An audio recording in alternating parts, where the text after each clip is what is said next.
Hello everyone! In today's video, I'm going to show you how to fix Pinterest age problem.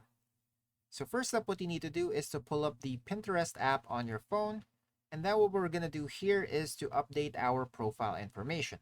To do this, just tap on your profile photo at the bottom right, tap on your photo at the top left, and then select Account Management. Now from here, you can see Personal Information, which is where we're going to be going, and then you'll be able to see your birth date. So what we're going to do here is to update our birth date to ensure that it meets Pinterest's age requirements. Now, if you've already done this and you're still encountering some age-related issue on Pinterest, you can try clearing its cache and data on your settings.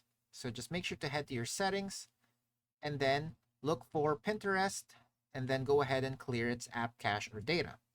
Better yet, you can also try reinstalling Pinterest. So just head to the app icon on your home screen, hold it, and then you can remove the app and then reinstall it on the App Store. This will also ensure that you're running the latest version of Pinterest. And that's it for today. Thanks for tuning in, and I'll see you next time.